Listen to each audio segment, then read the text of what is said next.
हिमवंत प्रदेश news में आपका स्वागत है और मैं हूं भानु प्रकाश खड़ी। दोस्तों, आज की जो दौड़ भाग भरी जिंदगी है उसने प्रत्येक इंसान की जिंदगी में तनाव पैदा कर दिए हैं और तनाव के कारण अवसाद पैदा हो रहे हैं और तमाम प्रकार के जो कलह जो है परिवारों में हो जाते हैं, समाज में हो जाते हैं और उससे समाज की विकृति हो जाती है। आज हमारे साथ ऐसे शख्स मौजूद हैं जिन्होंने कई लोगों को अपनी सलाह के द्वारा जो है लोगों को ठीक किया है और उनकी जरूरत इस कोरोना काल में सबसे ज्यादा महसूस हो रही है, क्योंकि इस वक्त सबसे ज्यादा लोग तनाव की स्थिति में हैं, क्योंकि आर्थिक तौर पर, मानसिक तौर पर और शारीरिक तौर पर भी लोग कमजोर नजर आए हैं। तो आज हम आपको एक ऐसे शख्स से मिलवाने जा रहे हैं जो लगातार लोगों को मानसिक तौर पर ठीक कर रहे हैं। उनका नाम है डॉक्टर पवन शर्मा, जो फॉरगिवनेस सोसाइटी फाउंडेशन के संस्थापक भी हैं। डॉक्टर साहब, आपका स्वागत है। स्वागत सर। सर, सबसे पहले जानना चाहेंगे कि ये जो अलग तरह का काम है जी, कब आपके मन में आया कि इस तरह का जो है आपको काम करना चाहिए? जरूर।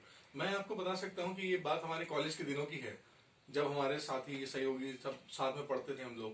उस समय हमारे पास कई चुनौतियां ऐसी आती थी और हम लोग को हमेशा कोई ना कहीं किसी बुजुर्ग या किसी प्रोफेशनल की सलाह लेनी पड़ती थी।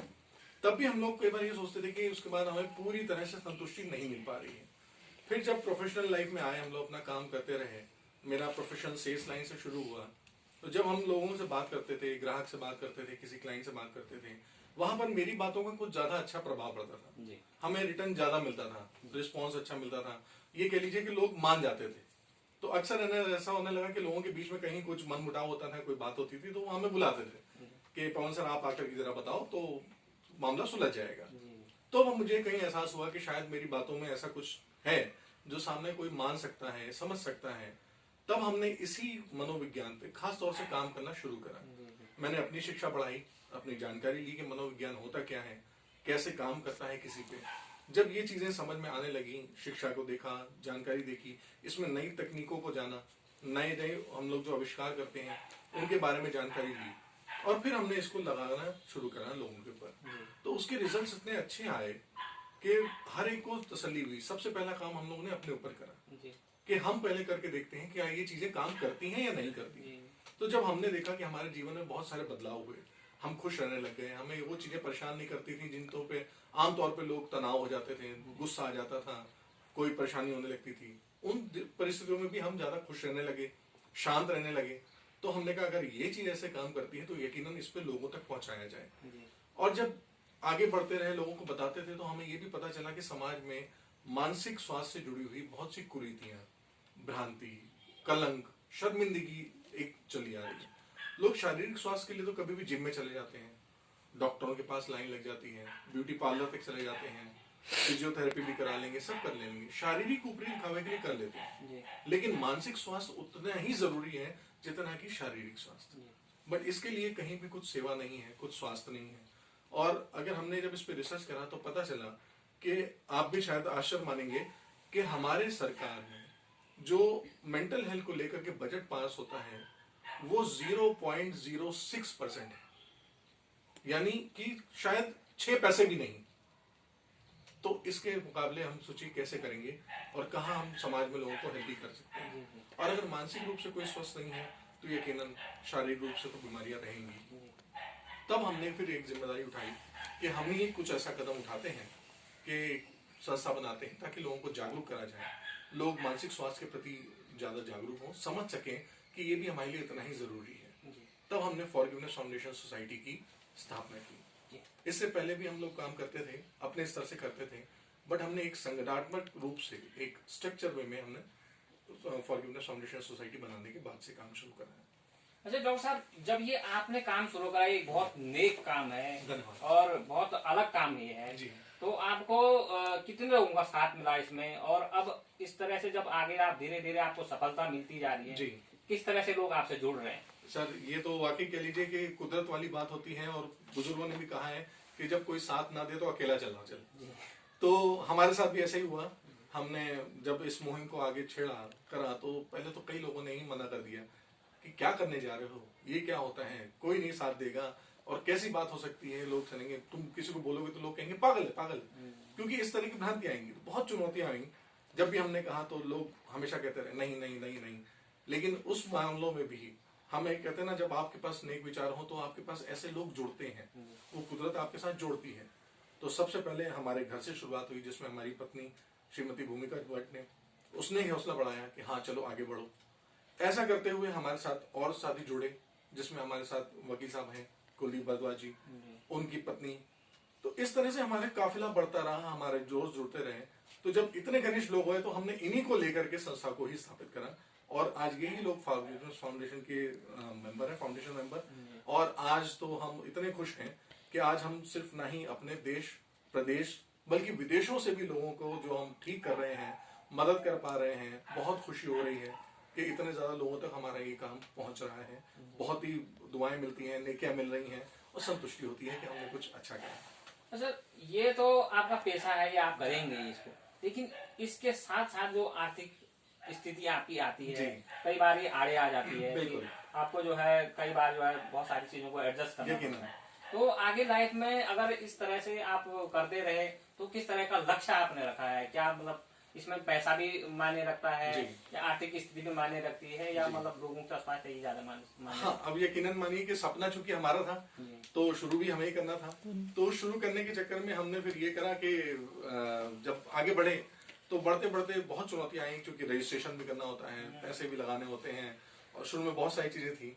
तो हमने जहां तक कोशिश की तो पहले तो अपनी जमा पूंजी लगाई, और आपको जान के हंसी भी आएगी, मैंने अपनी बहुत ही प्यारी मोटरसाइकिल भी इसी के रजिस्ट्रेशन के लिए बेची। तब ये हुआ कि हाँ रजिस्ट्रेशन हुआ। रजिस्ट्रेशन होने के बाद जब ये नाम एक्चुअल जब कागज में आया तो मैं आपको नहीं बता सकता वो खुशी कैसी थी।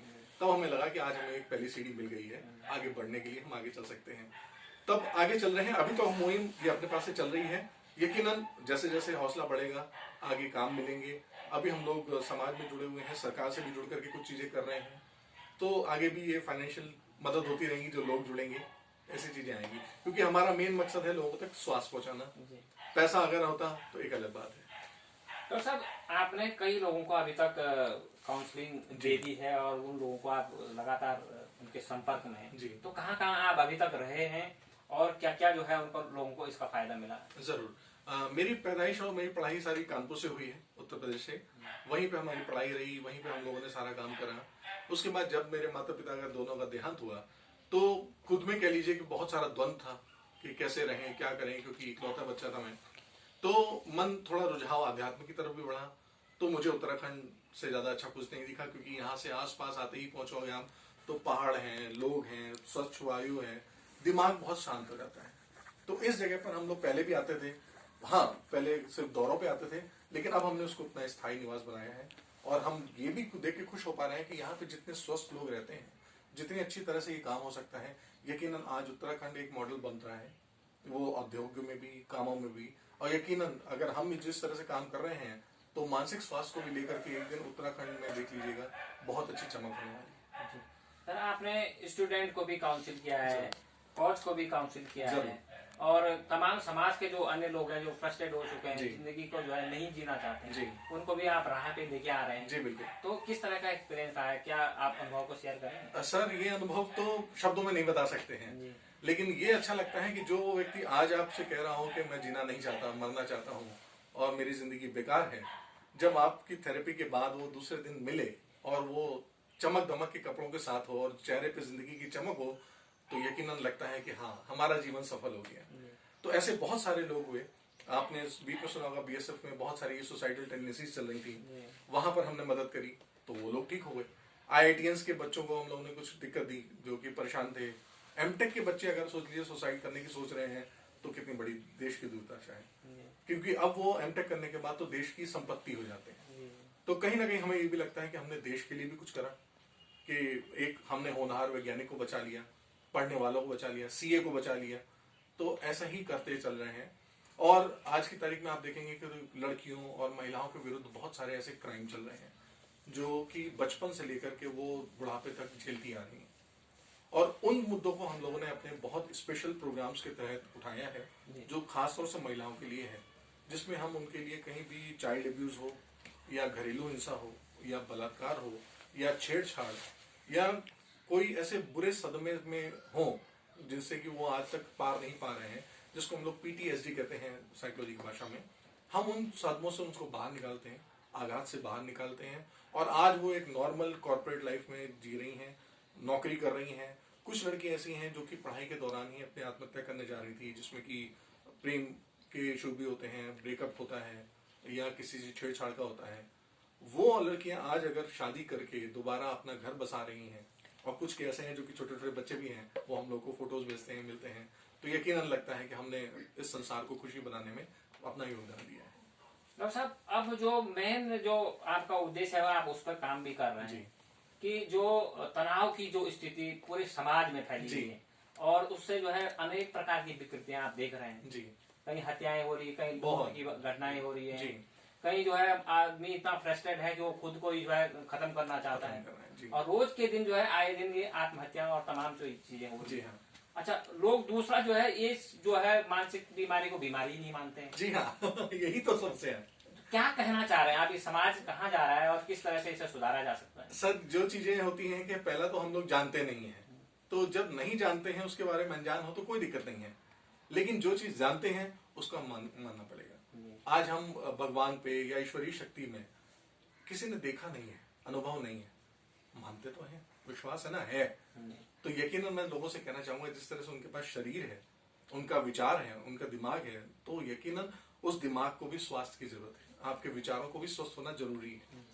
तो इसकी पहल आप समझें, इसकी जरूरत को समझें और ये है, इसके अस्तित्व को पहचानिए।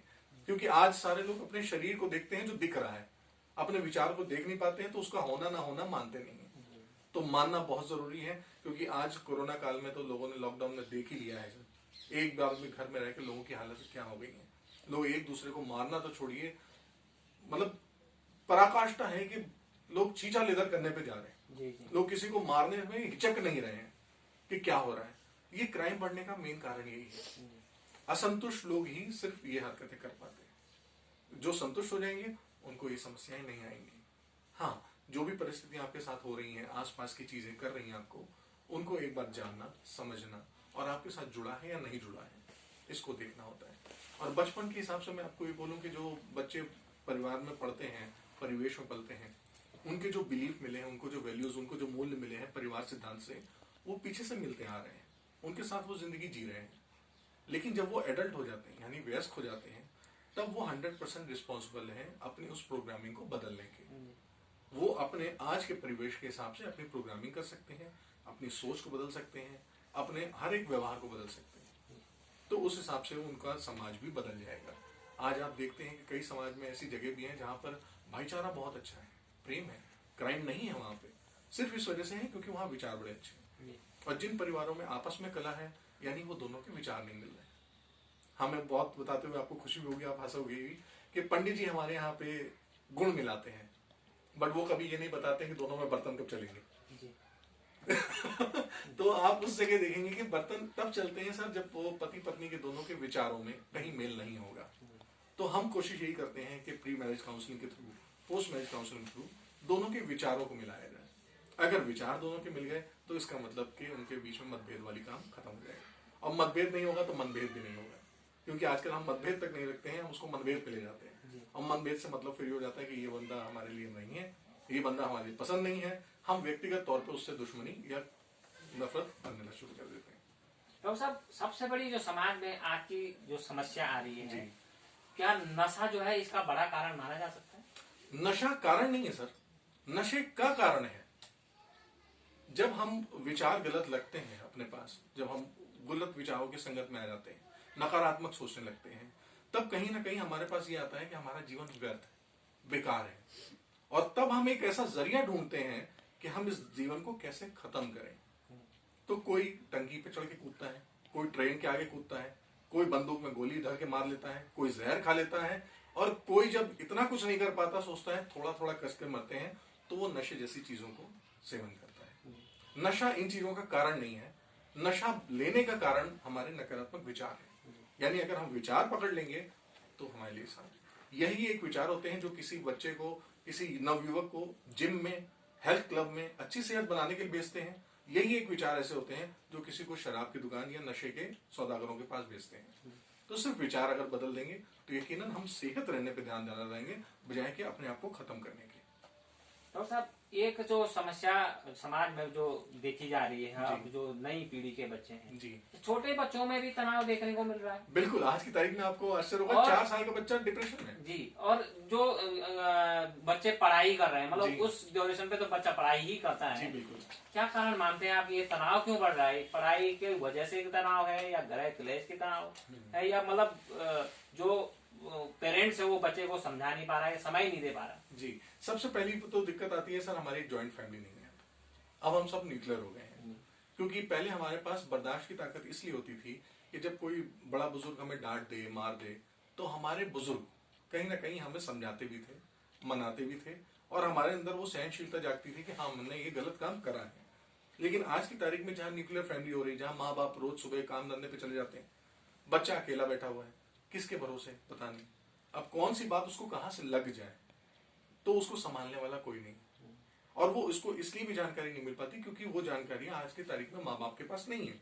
क्योंकि माँ बाप अपने जीवन में खुद ही व्यस्त हैं, रोज परेशानियों में भागा दौड़ी कर रहे हैं, और माँ बाप सिर्फ इसलिए नहीं जानकारी दे पा रहे हैं क्योंकि समय नहीं है लोगों के पास। आज आपको जान करके ये बहुत अजीब सा लगेगा कि मानव इतिहास में हमारे पास आज की तारीख में समय बचाने के लिए अद्वितीय, इससे पहले कभी भी इतने उपकरण नहीं थे, लेकिन आज भी हमारे पास कमी है तो समय की। तो वो समय ना हो पाने की वजह से जब हम बच्चों को मोबाइल दे देते हैं कि बेटा हमें माफ करो, मेरे पास समय नहीं है, तुम मोबाइल में खेल लो या तुम किसी और के पास चले जाओ, तो आप ये ध्यान दीजिए कि जो शिक्षा वो मोबाइल से मिल रही होगी या सोशल साइट से मिल रही है या लोगों से मिल रही है, वही शिक्षा उसके लिए पहली छवि बनेगी और वही नींव डालेगी कि उस पर आगे विचार क्या बनने वाले। अगर आज की तारीख में हम उसको पैसा दे सकते हैं तो हम इसको अपनी भाषा में कहते हैं गिल्ट मनी, जिसमें माँ बाप कहीं ना कहीं बच्चे से ही कहते हैं बेटा हमें माफ करो, हमारे पास तुम्हारे लिए समय नहीं है, इसके लिए हम तुम्हें महंगा मोबाइल दे सकते हैं, महंगे खेल दे सकते हैं, महंगे साधन दे सकते हैं, तुम उसका इस्तेमाल करो। तो वो मूल्य कहां से आएंगे सर जीवन के? जब वो मूल्य नहीं आते हैं तब जो भी पहला विचार बच्चे के पास में आएगा, चाहे वो गुनाह का हो, चाहे वो किसी को चोट पहुंचाने का हो, चाहे वो मारने का हो, चाहे खुद को खत्म करने का हो, वो सबसे पहली छवि वही लेगा। तो सबसे पहले जरूरी ये है कि जितने भी माँ बाप हैं, मैं उनसे विनती करना चाहूंगा कि आप अपने बच्चों को साधन दें या ना दें, सिर्फ उनके साथ समय बिताएं। समय क्वालिटी होना चाहिए सर। सिर्फ टीवी देख रहे हैं, आप सारे एक साथ बैठे हैं, ये समय बिताना नहीं होता। समय बिताना ये होता है जब आप उसकी रोज की अच्छी बातें, बुरी बातें, उसके दोस्तों के नाम, उसके स्कूल के साथ क्या है, परिस्थितियां क्या चल रही हैं, ये पता हो। आज हम बच्चों को मोबाइल दे सकते हैं, महंगी चीजें दे सकते हैं, जरूरी ये है सर कि उन बच्चों के हाथ में भी आज एक नंबर होना चाहिए जहां पर वो किसी न किसी साइकोलॉजिस्ट, काउंसलर या प्रोफेशनल से सलाह मांग सके। और अगर आप ये मानते हैं कि 4 साल या 5 साल के पास बच्चे के पास आप जैसे इश्यूज नहीं है, तो आप गलत सोच रहे हैं। उसके पास शायद आपसे ज्यादा इश्यूज हैं, जिनके सवालों के जवाब वो ढूंढ रहा है, लेकिन उसको मिल नहीं पा रहे हैं। तो ऐसे में मैं रिक्वेस्ट करूंगा कि एक न एक माँ बाप कोई ना कोई अपने प्रोफेशनल साइकोलॉजिस्ट, काउंसलर, किसी भी थेरेपिस्ट का नंबर एक ना एक अपने बच्चे तक जरूर पहुंचाएं और उसको बोले कि बेटा कोई परेशानी हो, कोई दिक्कत हो तो भले ही हमसे ना मिले, लेकिन इनसे संपर्क जरूर करें। डॉक्टर साहब, स्कूलों का जो पैटर्न है आज की डेट में, आप देख रहे हैं कि भारी भरकम सिलेबस होता है और बच्चों को प्रेशर किया जाता है कि आप 90% लिया, 100% नंबर ले आओ। लेकिन देखा जाता है कि उसकी जब वो नंबर भी ले आता है लेकिन गुणवत्ता कुछ नहीं होती। मानवीय जो मूल्य होते हैं उसके अंदर बिल्कुल शून्य होता है। और इस सब चीजों को करने के लिए क्या आप मानते हैं कि जो है ये काउंसलर समय समय पर जो है उनको मिलना चाहिए? हमेशा मिलना चाहिए और आसानी से उपलब्ध होना चाहिए। आज की तारीख में हर सारे स्कूलों को एक मानक दे रखा है कि उनके पास एक काउंसलर होना जरूरी है, बट अगर सच्चाई देखेंगे जमीनी तौर पे तो वो काउंसलर काउंसलिंग के अलावा बाकी स्कूल के सारे काम कर रहा है। ये इस वजह से है क्योंकि आज प्राइवेट जॉब जो करते हैं, हमारी शिक्षा में जितने भी टीचर हो गए हैं आज की तारीख में, शिक्षा की जगह वो आजकल एक उनके लिए टेक्निकल वर्ड हम कह सकते हैं एजुकेशनल क्लर्क हो गए। वो शैक्षणिक क्लर्क हो गए। सिर्फ उनसे आज रफ पेज पे काम करा लीजिए, उनके कोर्स करिकुलम देखते रहिए, उनका ट्रैक देखते रहिए, लेकिन वो बच्चों से उनका संपर्क नहीं है, ना ही वो शिक्षा की गुणवत्ता बढ़ पा रही है। हाँ, शिक्षा पद्धति में हम कुछ नहीं कर सकते सर, क्योंकि वहां पे कोई क्षेत्र नहीं है। ना ही हम शिक्षा का पूरा परिक्रमा बदल सकते हैं, ना ही उसका ढांचा बदल सकते हैं। यकीनन हम अपने बच्चों को, हम अपने परिवार के बच्चों को उन परिस्थितियों के लिए मजबूत कर सकते हैं, एक सुरक्षित मानसिक कवच दे करके। अगर वो हमें ये बात बता सकते हैं तो हम उनको बाहर की दुनिया के मामले में स्ट्रांग बना सकते हैं कि भाई आप बाहर की परिस्थिति हैंडल कर लो। और अंक जो आपने बात बताई है, अंक जितने भी ज्यादा होते हैं हमारे पास, जब कोई पेरेंट्स बैठे होते हैं तो मेरा अगला सवाल उनसे एक ही होता है, आपका बच्चा वाकई में 90% 92% अंक ले आएगा, लेकिन किस कीमत पे? क्या आप देखना चाहेंगे कि आपके बच्चे की फोटो पे माला चढ़ी हो और नीचे लिखा हो कि इस बच्चे ने इतने इतने अंक अर्जित करे थे? अगर इस कीमत पे करते हैं तो हमारा वादा है सारे बच्चे कर सकते हैं ये काम, 90-92 सब ला सकते हैं, लेकिन उसकी कीमत आपको बहुत महंगी चुकानी पड़ेगी। तो आप इन चीजों पे ना जाएं, क्योंकि अधिकतर आत्महत्या के केस या ड्रग्स या सुसाइड के केसेस देखेंगे तो उसमें जितने भी बच्चे जुवेनाइल्स मिल रहे हैं वो यकीनन पढ़ाई में बहुत होनहार बच्चे थे, वो सिर्फ अपने को नहीं संभाल पाए, इस वजह से आज वो उन संगतों में चले गए। डॉक्टर साहब, ये तनाव वाली स्थिति न आवे, इसके लिए आप क्या सलाह देना चाह रहे हैं? किस तरह से नहीं हो पाए, मतलब जो समाज में, जो परिवार में इस तरह की स्थितियां न आने पाए, इसके लिए क्या किया जाने की आवश्यकता है? दर्शक जानना चाहते हैं। तनाव ना आए ये तो सवाल ही नहीं हो सकता सर। ये तो बिल्कुल ऐसा हो गया कि हम तनाव को गायब भी कर दें। तनाव आएगा, जरूर आएगा, क्योंकि तनाव हर एक उस चीज से आ सकता है जो आपके मन मुताबिक नहीं है। अगर आपको इस समय कहूं कि आपको नारियल पसंद नहीं है खाने को, या सेब पसंद नहीं है और मैं आपके सामने प्लेट में रख दूं, सर सेब खाइए, तनाव चालू हो जाएगा, क्योंकि जो भी चीज आपके मन पसंद नहीं है ये आपको तनाव का कारण बनती है। हमें सिर्फ इस बात के लिए तैयार रहना है कि इस तरह की परिस्थितियों के बाद अपने आप के अंदर हम क्या बदलाव लाएं कि हम इन परिस्थितियों को देख लें। क्योंकि आज आप घर से बाहर निकलते हैं या घर में रहते हैं, आपके आसपास ऐसी परिस्थितियां बनेंगी जो आपके मन मुताबिक नहीं होंगी, और मन मुताबिक नहीं होगी, तनाव आना स्वाभाविक है। सिर्फ हमें अपने आप को उन परिस्थितियों के अनुकूल बनाना है कि वो परिस्थितियां हम पे इतनी हावी ना हो कि हम उनकी परिस्थितियों वश कहीं गलत कदम उठा लें। उसके लिए हमें सिर्फ इतना काम करना होता है सर कि हमारे जो मूल्य, हमारे जो नींव है वो मजबूत रहे।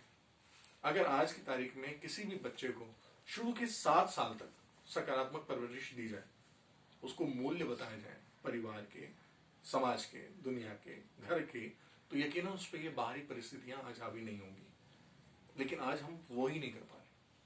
हमारे पास जब कभी पेरेंट्स आते हैं और वो कहते हैं सर हमारे बच्चे को जो ठीक कर दीजिए, तो मैं सबसे पहले उन पेरेंट्स से कहता हूँ आप कब खाली हैं?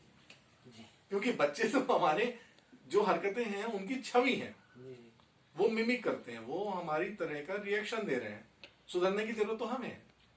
अगर हम अपने घर का माहौल बना लेते हैं तो यकीनन बच्चों पे कभी कोई समस्या ही नहीं आएगी। जिस तरह से आप, आपके सहयोगी जितने भी लोग हैं ऑफिस में काम करते हैं, अपनी अपनी कार्यशाला में काम करते हैं, वहां पे आपने कुछ नियम बना रखे हैं जिनको आप फॉलो करते हैं। यदि मैं आपसे पूछूं सर हमने अपने घर के लिए कोई नियम क्यों नहीं बनाए, तो हमारे हाउस रूल होना